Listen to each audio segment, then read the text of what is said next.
Hello everybody, nice to have you here. Today we're going to be looking at the GROSCHE Milano Moka Pot Stovetop Espresso Maker, described on the Amazon site as the Greca coffee maker, stovetop coffee maker, and expresso maker percolator. This particular one is the 12 cup variety, and I've been using it for over a year now. The coffee maker itself is very easy to use. The top simply unscrews from the base. You remove the top and notice that there's a screen on the bottom and a seal. Then on the base there's a coffee screen where the coffee's actually put for brewing, and then there's the base itself where the water goes, and you fill it up. There's a unit on the side. It's an emergency release, and it keeps you from getting burned if there's some sort of problem. So you just fill it up to the bottom of that.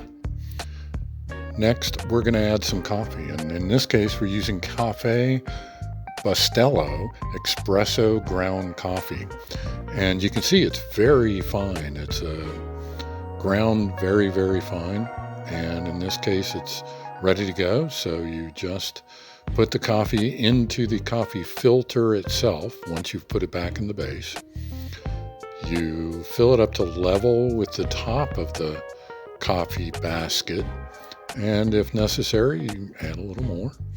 And you can use the bottom of the spoon that you're using to just even it out. You don't want to pack it down, but just even it out and make sure it's level with the coffee base itself. So you put your coffee in and you get it all ready. Put the lid back on your coffee, and next you screw the top on. It's the receiver for the coffee itself. It's really simple to do, a couple of turns and it's in place and ready to use.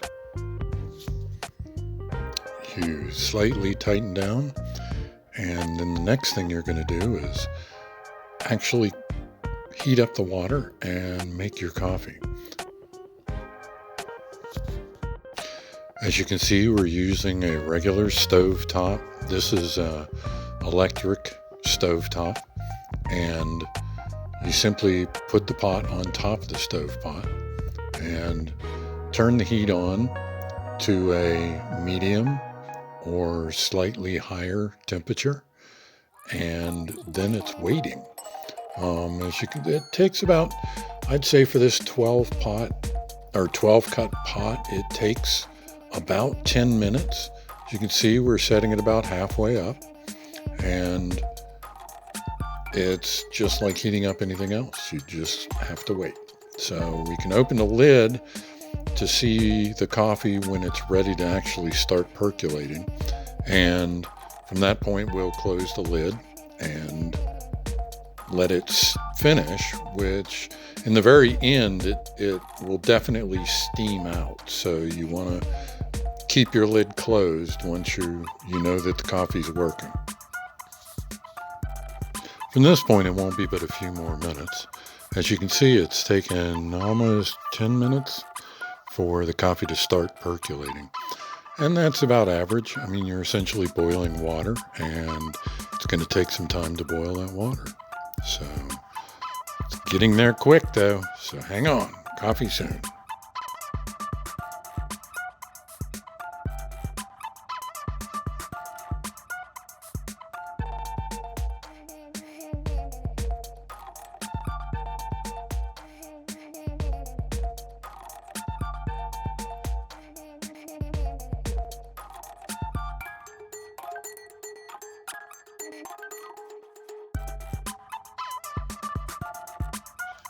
So the next thing you'll see is steam start coming out of the top, and it essentially means that all the coffee has been perked and it's just finishing up the water that's left inside.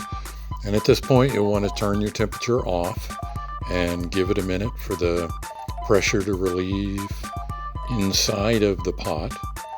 and then you'll be making your cup of coffee. So now comes the fun part, the part that we've been waiting for, is making that cup of coffee.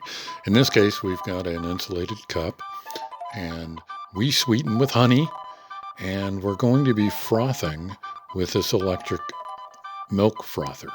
So we just started it. As you can see, the little red button is on, and it's frothing the milk. So it won't take but a moment. It's actually heating it up while frothing it. And what we'll do is we'll take this honey, this organic raw honey, and we will put honey in our cup in preparation for the coffee. And I usually count how long I'm squeezing the bottle to figure out a consistent amount of honey. So I know for every cup of coffee that I make, in every different kind of cup, how many seconds I actually hold and squeeze, and I count it off. And there you go, just a bit of coffee or honey in the bottom instead of sugar. So close up our honey, and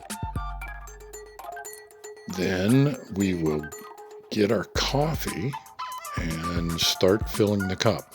The one thing I don't like about the GROSCHE is that when you pour the coffee, it can be very difficult to not spill the coffee. It's kind of crazy. You pour very slowly, and that usually works. But once you get to a certain point in the pour, I've seemed to have failed always, and you can see it's starting to drip down the face of the coffee maker. I've heard this from a multitude of different people who have used the same coffee maker, and you basically get used to wiping up the coffee. So once you've got your coffee poured, it's melting your honey or liquefying your honey. Next, we take our frothed milk, we add it on top, and get ready to stir. This is a very nice way of having frothed coffee, by the way. So we get our spoon and we stir it together. We're doing two things here. We're mixing the honey in with the coffee and mixing the milk in at the same time. Pretty standard coffee making. But this makes for a delicious homemade espresso cup of coffee. Interested, I'll put a link to the Amazon page where you can buy one of these coffee makers and everything else you've seen in this video, including the cup, the honey, and the froth maker. I'll include links below. So thanks for coming by, and I hope